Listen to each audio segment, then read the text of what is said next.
Have you ever lain awake at night thinking about something you said years ago or something you never said at all? Maybe a relationship you let go, a dream you walked away from, a moment you wish you could go back and change. That feeling has a name. We call it regret. And honestly, it's one of the most human emotions there is. Most of us carry some form of it, quietly, privately, for a long time. Today, we want to talk about that feeling, not to make it heavier, but to help you understand it, name it in English, and find some peace with it. Because talking about difficult emotions, even in a second language, can be part of the healing. In this episode, we'll learn how to express regret naturally in English.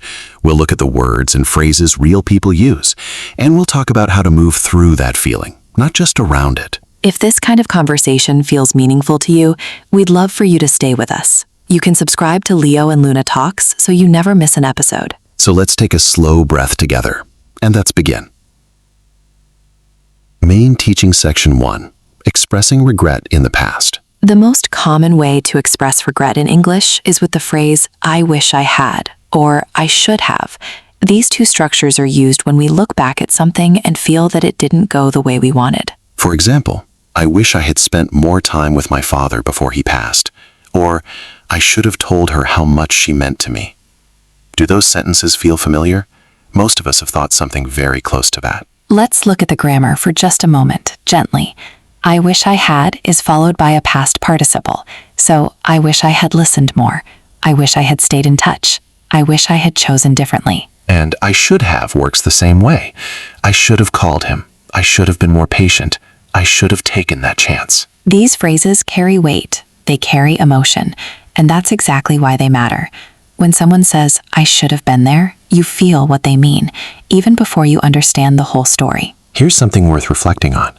Think of one moment in your life, just one, where you said to yourself, I wish I had done something differently. You don't have to say it out loud.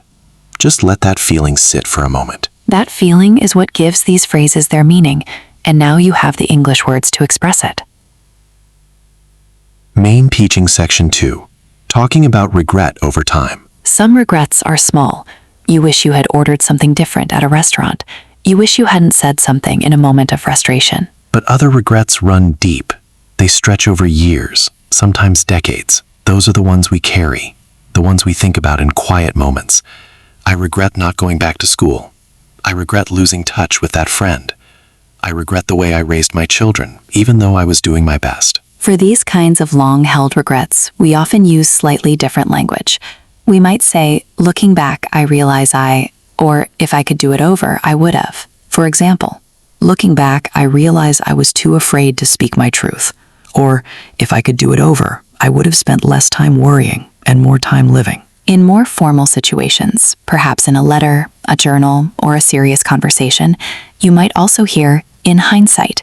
This word, hindsight, means the understanding you gain after something has already happened. In hindsight, I should have listened to my instincts. Here are 3 simple tips for talking about regret naturally in English. First, use soft words. Regret is not always loud. Words like perhaps, maybe, and I wonder if make your language feel more honest and less harsh. Second, pair regret with learning. You can say, I wish I had done it differently, but it taught me something important. That's not avoiding the feeling. That's holding it with wisdom. And third, use I statements. Not you made me feel, but I felt. I wish I had. I realize now. This keeps the reflection personal and real. Main Teaching Section 3. Finding peace with regret. There's a phrase in English that many people find comforting. Everything happens for a reason. Maybe you believe that, maybe you don't. But there's another phrase that feels even more honest to a lot of people. I did the best I could with what I knew at the time. That sentence is powerful because it holds regret and self-compassion at the same time. It says, yes, I would do it differently now, but the person I was then, that person was trying. In conversation, you might hear someone say, I've made peace with it, or I've learned to let it go.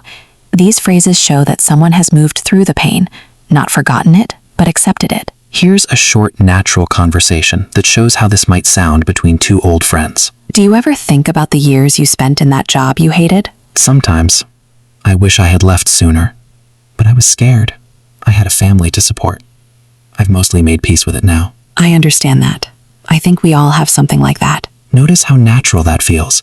No drama, no judgment, just two people being honest about the weight of life. The language of regret, when spoken gently, can actually bring people closer together.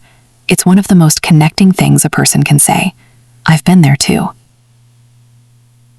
Common mistakes. Now let's look at a few common mistakes that English learners make when talking about regret, and how to correct them kindly. Mistake number 1.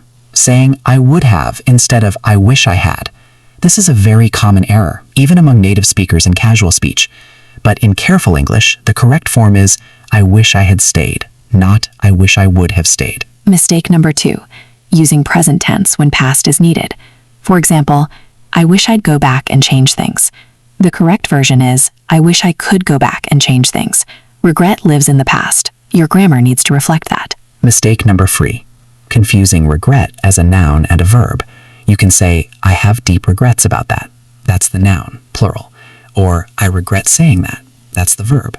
Both are correct, but mixing them, like I regret regrets, doesn't quite work. And mistake number 4. Saying I'm regretful for instead of I regret or I'm sorry for. Regretful is an adjective, and it's used differently. You'd say, he looked regretful when he spoke about his father. It's a description of how someone appears or feels, not the act of expressing regret itself. Interactive practice. Let's pause for just a moment and think together. I'll give you 2 sentences. Take a moment and consider. Which one sounds more natural for expressing regret? Sentence A. I wish I listened to my mother more when she was alive. Sentence B. I wish I had listened to my mother more when she was alive. The better choice is sentence B. I wish I had listened. The past participle after wish makes the sentence complete and correct. Let's try one more. Which sounds more natural? Sentence A. Looking back, I realize I was too busy for the people who mattered. Sentence B. Looking back, I realize I am too busy for the people who mattered. Sentence A is the more natural choice. I was, past tense, fits the reflection, because we're looking back at a version of ourselves that existed in a different time. There's no pressure here to get everything right. The goal is simply to become more comfortable with these feelings and the words that carry them. Conclusion. Regret is something most of us know well. It's not a flaw. It's a sign that we cared, that we wanted things to be different, that we were paying attention, even if a little too late. Today, you learned how to talk about regret in English with phrases like, I wish I had, I should have, looking back, and I've made peace with it. These are real phrases that real people use when they're being honest about their lives. And perhaps more importantly, you were reminded that these feelings are shared. You're not alone in carrying them. Is there something in your own life that you've made peace with or that you're still working through? You don't have to share it, but sitting with that question might be worth your time today. So let's take a slow breath together, and let's begin. Thank you for spending this time with us. See you next time.